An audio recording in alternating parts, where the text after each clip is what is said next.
সংসারে আপনি এমন অনেকজন পাবেন যারা আপনাকে বলবেন যে আপনার কি করা উচিত, কিন্তু তার থেকেও বেশি গুরুত্বপূর্ণ বিষয় হলো আপনার কি করা উচিত নয়।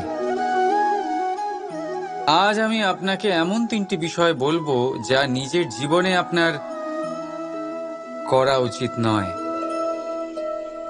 প্রথম কথা, আনন্দে কখনো কথা দিতে নেই। আনন্দ আপনার যুক্তি হরণ করে, আর তারপর আনন্দে দেওয়া এই কথা পরবর্তীকালে গলার ফাঁস হয়ে যায়। দ্বিতীয় কথা, কখনো ক্রুদ্ধ হয়ে উত্তর দেবেন না। ক্রোধ আপনার বিবেককে লুপ্ত করে, ভবিষ্যৎ দৃষ্টিকে অন্ধ করে। কিছু মুহূর্তের জন্য জন্ম নেওয়া এই ক্রোধ আর ক্রোধজাত উত্তর ভবিষ্যতে সারা জীবন এক প্রশ্ন হয়ে দাঁড়ায়। আর তৃতীয়ত, কখনো দুঃখে সিদ্ধান্ত নেবেন না। দুঃখ আপনার ভাবনা চিন্তা করার ক্ষমতা সীমিত করে দেয়, আর দুঃখী মনে নেওয়া সিদ্ধান্ত সব সময় দুঃখই দেয়। সত্যি কথা বলতে কি, বচন, উত্তর আর সিদ্ধান্ত সব সময় জীবনে ভেবেচিন্তে নেওয়া আর দেওয়া উচিত। ভেবেচিন্তে যদি কাজ করেন, এই সংসারে কখনো কোনো সমস্যার সম্মুখীন হতে হবে না। আমরা এটাই মনে করি যে আমরা যেটা হতে পারিনি সেটা আমাদের সন্তান অবশ্যই হবে। আমরা যা কখনো পাইনি আমাদের সন্তান অবশ্যই তা পাবে। এটা যে অনুচিত সেটা আমরা ভাবি না, কিন্তু এটা ভুল, আর এই ভুল আমরা সকলেই করে থাকি। সন্তান প্রকৃতি আর পরমাত্মার আশীর্বাদ।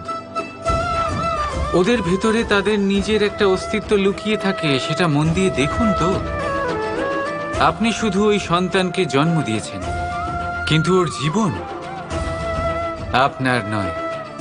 তাই নিজের সন্তানের সাথে থাকুন, সময় কাটান, ওদেরকে ভালোবাসুন, সবসময় প্রেরণা দিন, কিন্তু প্রেরণা দিন ওর নিজের অস্তিত্বকে বাড়ানোর জন্য, ওর নিজের স্বপ্ন পূরণ করার জন্য। মনে রাখবেন, যে মানুষ এটা ভাবে যে আমি ওকে দুঃখ দেব, ওকে কষ্ট দিতে চাই আমি, সেই মানুষই দুঃখ আর কষ্ট পেয়ে থাকে।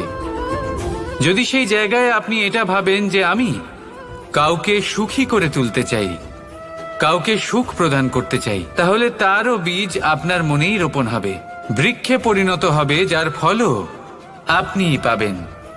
এখানে বিষয়টা হলো শুধু মানসিকতার চিন্তা, যা সত্য হয়ে আপনার সামনে আসে। তাহলে এই মানসিকতা শুভ করুন, সবার জন্য মঙ্গল কামনা করুন। অন্যের মনে আপনার জন্য ভালো চিন্তা থাকুক বা না থাকুক, আপনি সবার জন্য শুভ চিন্তা করে কর্ম করতে থাকুন, তাহলে আপনার সাথেও ভালোই হবে। তাহলে আসুন আর আমার সাথে ভালোবেসে বলুন, রাধা রাধা। কখনো কখনো আপনার মনে এই প্রশ্ন নিশ্চয়ই আসে যে এই প্রেম কি, কিভাবে বোঝা যায় এই প্রেম? উত্তর বড়ই সহজ। যতক্ষণ না আপনি প্রেম করবেন, ততক্ষণ আপনি প্রেম বুঝতেই পারবেন না। যদি রত্ন হয়ে মুকুটে সজ্জিত থাকতে হয়, তাহলে হীরেকে কাটার কষ্ট অবশ্যই সহ্য করতে হবে। প্রেমের সঠিক অর্থ বুঝতে গেলে মোহকে ত্যাগ করে আত্মসমর্পণ করতেই হবে। যে প্রেম কাউকে পাওয়ার জন্য করা হয়, সেই প্রেম প্রেম নয়, তা মোহ। তাই আত্মসমর্পণ করুন, নিজেকে, নিজের অহংকারকে, নিজের অস্তিত্বকে, মোহকে, আর দেখবেন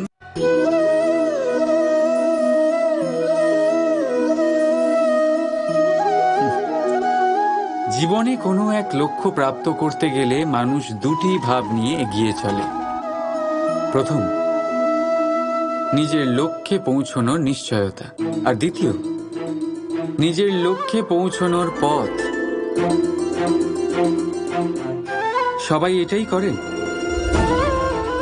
কিন্তু সবাই নিজের লক্ষ্যে পৌঁছতে পারেন না। কেন? কারণ লক্ষ্যে যখন পৌঁছানো যায় না, মানুষকে কিছু বদলাতে হয়। কেউ নিজের নিশ্চয় লক্ষ্য বদলে ফেলেন, কেউ নিজের পথ।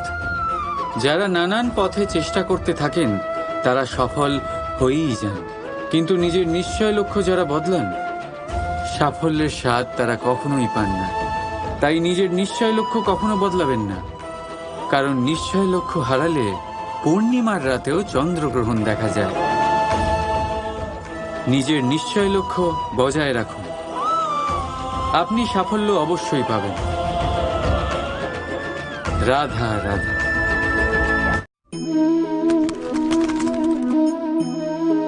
কিছু পাখিদের লক্ষ্য করি আমি, জীবন ভোর বাসা বানাতে থাকে।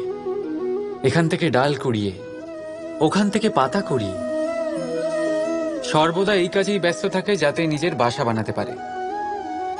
আর এই কাজে এত মগ্ন থাকে যে নিজেদের ডানার অস্তিত্বের বিষয় সম্পূর্ণভাবে ভুলে যায়। ভুলে যায় যে তাদের কাছে এক বিশাল আকাশও আছে ওড়ার জন্য। আর কোথাও এই জীবন বাসা বানাতে বানাতে ভস্ম হয়ে যায়। আমাদের মানুষের সাথেও এমনই হয়। জীবন যাপনের জন্য অর্থ অর্জন করতে করতে এত ব্যস্ত হয়ে যায় যে ভুলেই যাই যে আমাদের জীবন যাপনও করতে হবে। অর্থ জীবন ধারণের জন্য হয়, জীবন ধারণ অর্থের জন্য নয়। তাই বলছি, শুধু বাসা বানাতে থাকবেন না, নিজেদের ডানাগুলি মেলুন আর উড়ান দিন এই খোলা মহাকাশে। আর ভালোবেসে বলুন, রাধা রাধা। একটি পিঁপড়ের আয়ু অত্যন্ত কম হয়, 2 দিন বা খুব বেশি হলেও 1 সপ্তাহ, ব্যাস। কত কম ভোজনের দরকার পড়ে ওদের, কিন্তু তাও সে চলতে থাকে, কর্ম করতেই থাকে। আগামী প্রজন্মের স্বাচ্ছন্দ্যের জন্য কখনো থেমো না, কর্ম করে যাও, চলতেই থাকো। কিছু না পেলেও পথ চলায় পারদর্শী হয়ে উঠবে। লক্ষ্যে না পৌঁছলেও একজন ভালো যাত্রী হতে পারবে। তাই ভালোবেসে বলো, রাধা রাধা। আমাদের জীবনে শিক্ষকের অবদান অনস্বীকার্য।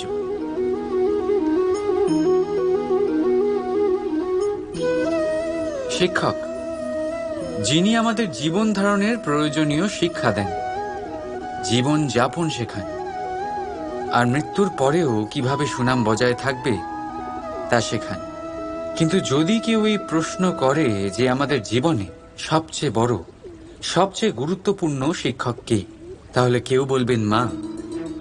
কারণ এই সংসারে মায়ের থেকে বেশি শিক্ষা আর কে দিতে পারেন। কেউ বলবেন অধ্যাপক, কারণ অধ্যাপকই আমাদের অস্ত্র আর শাস্ত্রে শিক্ষা দেন। আবার কেউ বলবেন বন্ধু, কিন্তু এই 3 জনের মধ্যে একটা মিল আছে। এরা প্রথমে আপনাকে শেখান আর তারপর আপনাদের পরীক্ষা নিয়ে দেখেন যে আপনি কি শিখেছেন। কিন্তু বাস্তবে সবচেয়ে গুরুত্বপূর্ণ শিক্ষক হলেন তিনি, যিনি এর বিপরীত করেন, যিনি প্রথমে আপনার পরীক্ষা নেন, তারপর আপনাকে শেখান। নাকি বলবো, পরীক্ষা দিতে দিতে আপনি নিজেই শিক্ষা লাভ করেন। এই শিক্ষক হলো অভিজ্ঞতা। এই জন্য অভিজ্ঞ আর অভিজ্ঞতাকে সঙ্গে রাখলে এই জীবনে আপনাকে কখনোই অসফল হতে হবে না। তাই ভালোবেসে বলুন, রাধা রাধা। জীবনে সময় যেমনই আসুক, আপনজনদের সঙ্গ অত্যন্ত প্রয়োজনীয়। সুখ হলে বেড়ে যায়, দুঃখ হলে ভাগ হয়ে যায়। আপনজনদের সাথে কিভাবে সময় কেটে যায় তা বোঝাই যায় না, তাই না? একবার ভেবে দেখুন, যদি আপনাকে এমন কোনো এক স্থানে রেখে আসা হয় যেখানে আপনার কোনো আপনজন নেই, আপনার কোনো আত্মীয় নেই, কোনো বন্ধু নেই, তাহলে কি হবে? প্রতিটা মুহূর্ত কতটা লম্বা মনে হতে শুরু করবে। ততক্ষণ মনে হবে যতক্ষণ না আপনি কাউকে আপনজন বানাচ্ছেন। এখন ভাববার বিষয় এটাই যে কে আপনার সেই আপনজন।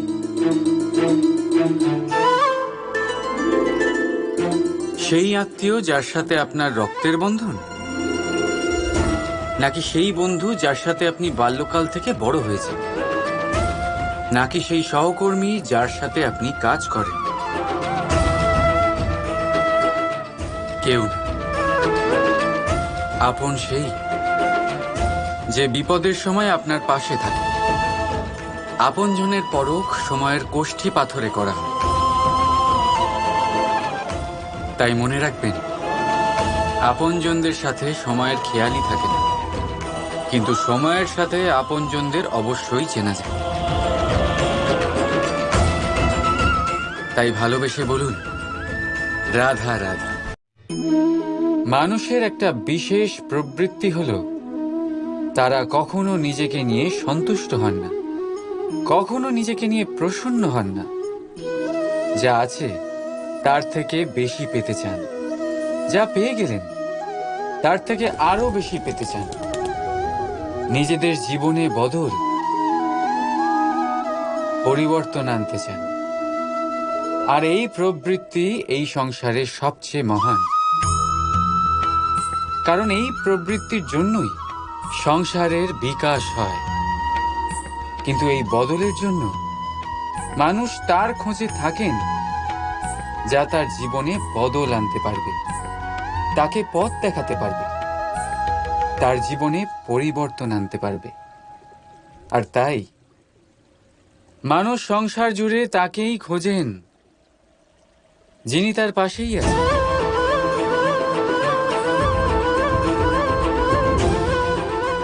বলুন তো কে?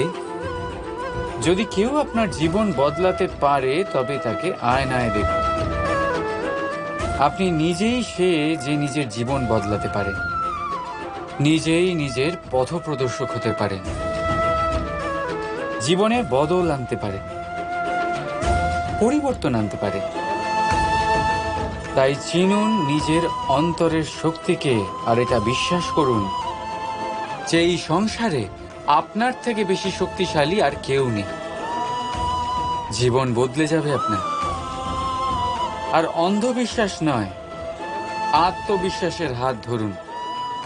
আপনার সমস্যা আপনা থেকেই দূর হয়ে যাবে। তাই ভালোবেসে বলুন, রাধা রাধা। জীবনে কিছু করে দেখাতে হলে আকাশের সেই সীমা ছুঁতে হবে যে সীমা ছোঁয়ার কথা আপনি কখনো ভাবতেও পারেন না। তাহলে নিজের মধ্যে এই তিনটি গুণ সম্মিলিত করুন। প্রথম, নিজের লক্ষ্যে পৌঁছবার ইচ্ছে, একাগ্রতা। এ আপনার দ্বারা এমন কাজ করাতে পারে যা আপনি কখনো করতে পারবেন না। দ্বিতীয়, সাহস, সমস্যার সমাধান করার ক্ষমতা। এটা আপনার দ্বারা তাই করাতে পারে যা আপনি সত্যিই করতে চান। আর তৃতীয় হলো অভিজ্ঞতা। অভিজ্ঞতা আপনাকে বলে দেবে আপনার কি করা উচিত আর কি নয়। তাহলে যিনি ইচ্ছে, সাহস আর অভিজ্ঞতা, এই তিন গুণকে সম্মিলিত করতে পেরেছেন, তাদের জন্য সংসারে এমন কোনো কাজ নেই যা তারা করতে পারেন না। তারা সর্বদা প্রসন্ন হয়ে বলেন, রাধা রাধা। মানুষ সর্বদা ফলাফলের কথা ভাবেন, যে আমি যা করতে চলেছি তার ফল কি হবে, তার পরিণাম কি হবে। কিন্তু এর চিন্তা কেন? কারণ কর্ম যদি শুভ হয় তাহলে তার পরিণাম খারাপ হতেই পারে না। শুভ চিন্তা নিয়ে যারা কর্ম করেন তাদের ফলের চিন্তা কিসের?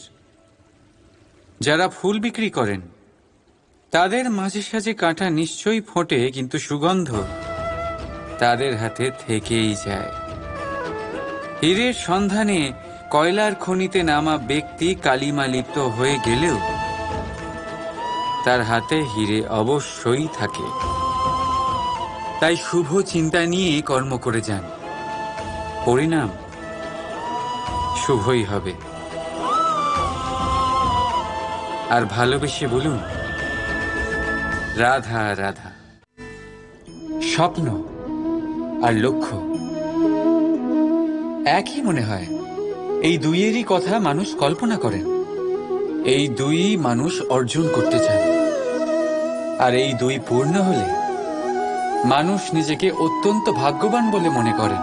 কিন্তু এই দুইয়ের মধ্যে পার্থক্য আছে। পার্থক্য এই যে স্বপ্নের জন্য বিনা পরিশ্রমের ঘুম দরকার হয়, আর লক্ষ্যের জন্য বিনা ঘুমের পরিশ্রম। যে ব্যক্তি ঘুমের মধ্যে স্বপ্ন দেখতে থাকেন, জেগে ওঠার পর তার হাত খালি থেকে যায়। আর যে ব্যক্তি পরিশ্রম করেন, শয়নকালেও তার হাত তার লক্ষ্যেই থাকে। তাই যদি স্বপ্নও দেখতে হয়, তাহলে লক্ষ্য জেনে পরিশ্রম করুন আর ভালোবেসে বলুন, রাধা রাধা। ইচ্ছে, সিদ্ধান্ত আর নিশ্চয়তা, এই শব্দগুলো আমরা আমাদের জীবনে অনেকবার শুনেছি, তাই না? জীবনে অনেক সময় অনেক কিছু পেতে খুবই ইচ্ছে করে, কিন্তু শুধু ইচ্ছে হলেই কি সবকিছু পাল্টায়? সবকিছু পাওয়া যায়? অনুর্বর জমিতে বাস করা ব্যক্তির মনে ইচ্ছে হয় যেন সে শীতল জল পায়, কিন্তু সে পায় না। যে এক কুয়ো খোঁড়ার সিদ্ধান্ত নিয়েছে, সে মাটি খোঁড়ার জন্য কোদাল অবশ্যই পেয়ে যায়। আর যে নিশ্চিত করে নিয়েছে, সে দেরি করে হলেও সেই শীতল জল অবশ্যই পেয়ে যায়। তাই জীবনে কেবল ইচ্ছে করবেন না, সিদ্ধান্ত নিন আর তারপর নিশ্চিত করুন, সব পেয়ে যাবেন। আর ভালোবেসে বলুন, রাধা রাধা।